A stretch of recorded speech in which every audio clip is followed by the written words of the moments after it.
All right, so today we are going to take all those shapes that we have been working with and we're just going to play with them a little bit. And if we were in the classroom, I would do some fun activities with actual shapes and stuff, but because we're not, you guys are going to kind of either make a art piece or you're going to explore and try to find different objects that you can do this with. So you can move a shape in 4 different ways. These are called transformations. And the first one we're going to talk about is a translation. Then we'll talk about, first we'll talk about reflection. Then we'll talk about translation. Then we'll talk about rotation. Dilation is just something that we won't really work with until you're in probably 7th or 8th grade. So you don't have to worry about that one as much. So let's get started with a reflection. And you guys should be familiar with a reflection. It's basically like you're looking in a mirror. Now, usually when people work with transformations, they use a coordinate plane. You don't have to. Basically, the shape is going to be the exact same size. It's going to be the exact same distance away from the axis.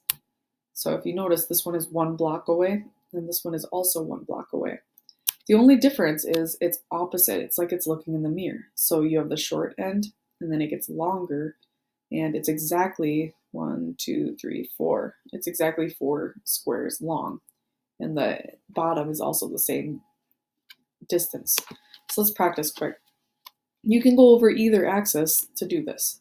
So this one is 2 squares from the axis. So I'm going to go 2 squares, and I know that my top is 1 square long.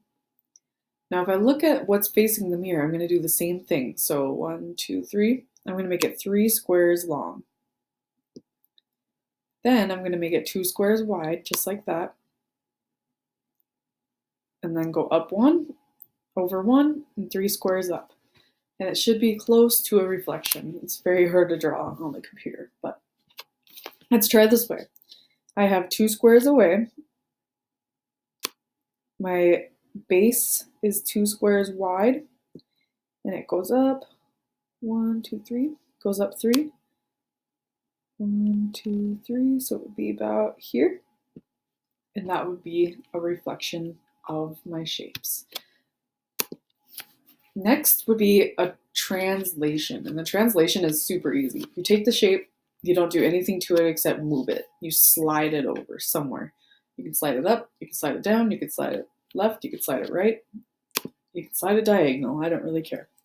So this one, let's let it touch. Okay, so it's gonna be 2 squares long. It'll be about there. 1, 2, 3, 4. 2, 3, 4, and then meet. All right, so it slid.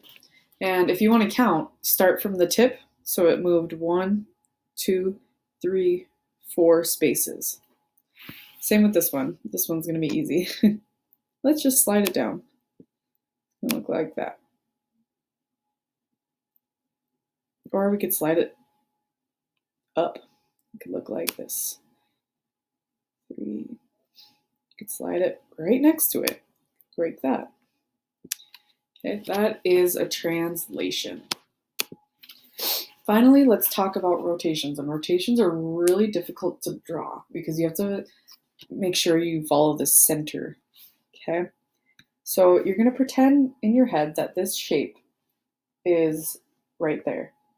And then in your head, you're going to pretend and watch it rotate. If you need to, you can cut out a piece of paper and trace it and then rotate it from a center.